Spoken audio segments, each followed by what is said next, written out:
Coming up on Network Africa. The UN seeks an additional $900 million in funding to resolve the crisis in Somalia. South African President Jacob Zuma appeals against a High Court ruling ordering him to justify the sacking of former Finance Minister Pravin Gordhan. And Egyptians react to a record high inflation rate.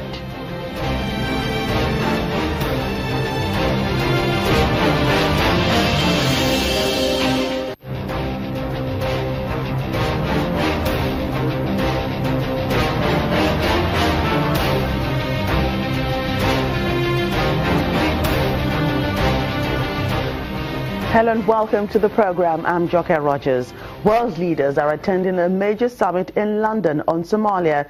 The meeting is expected to increase humanitarian aid for the drought-stricken country and discuss how to improve the security situation there.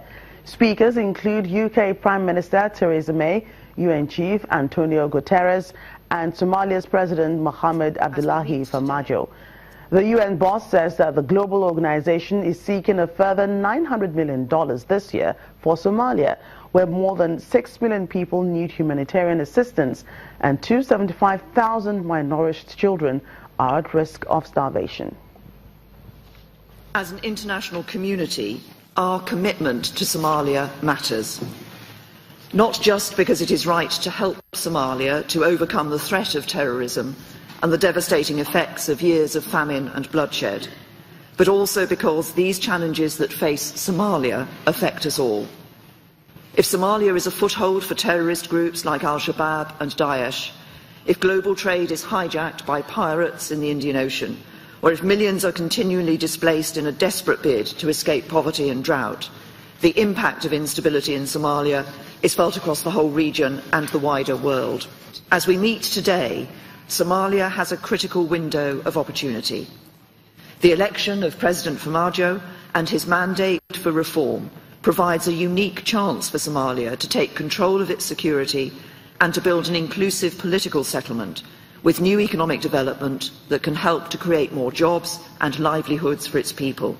I am, however, very aware of the high expectations the Somali people have for me, starting with improved security and provision of basic services such as health and education.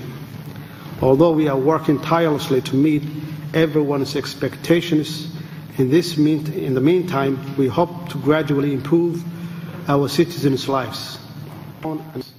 I will spare no effort to realizing the promise of my campaign, which was to fight Somalia's three major enemies: terrorism, corruption, and poverty.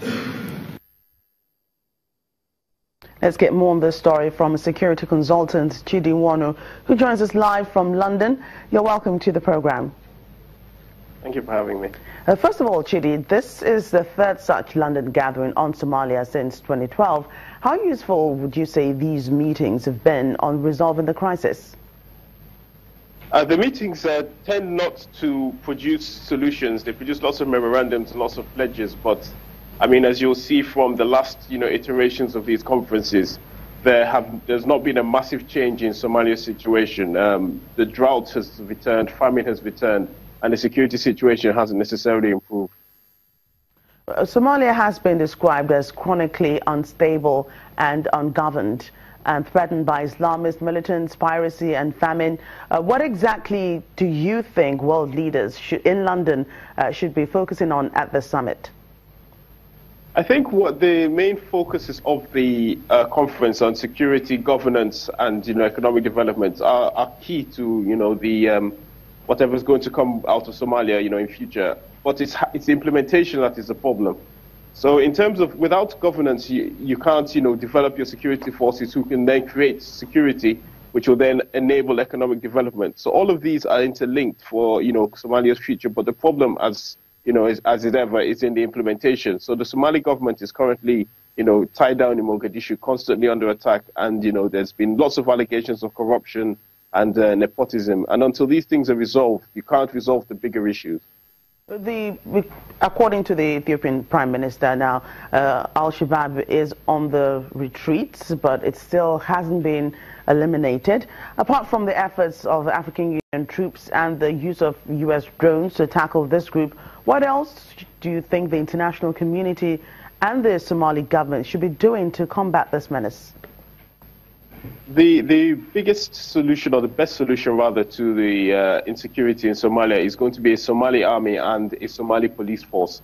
A Somali army to take the war to Al-Shabaab and to the other terrorist groups and bandit groups that exist there, but also a police force, to provide general security for the civilian population, as well as, providing that kind of security bubble that prevents, Al-Shabaab from re-infiltrating. But at the same time, you need development. You need something that ties up, the time and the efforts of young men, the kind of young men who will be motivated to join Al-Shabaab, or who could be tempted to join Al-Shabaab by economic incentives. So the key focus needs to be developing the Somali security forces, from the ground up, in such a way that they can actually take on this fight by themselves without foreign assistance. Somalia, Chidi, is in a pre-famine stage at this point, with the UN warning that 6 million people need humanitarian assistance. Can Al-Shabaab militants take advantage of the situation to expand its reach in Somalia, and what can the government do to prevent this? All crises within a country present an opportunity to an insurgent group. So from Al-Shabaab's point of view, this famine presents a great opportunity for them to attack aid convoys, steal, aid and feed themselves, or sell that aid to make money, or collect bribes or, protection money from aid organizations to ensure that they are allowed to feed the population. And if they've got other sources of income, either from drugs or from foreign sponsors, at the same time, they can use that money to incentivize people who want to feed their family to join them or to cooperate with them.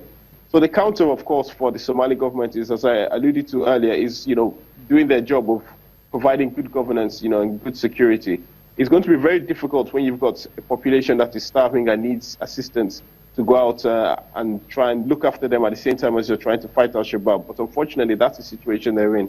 The Somali government is going to need to work with its international partners and work with the other African countries, Ethiopia, Kenya, Burundi, and so on, to try and make sure that they can create that security bubble in such a way that they can provide relief for the people of Somalia. Right, thank you so much, security consultant Judy Wanu. Thank you for your time on the program.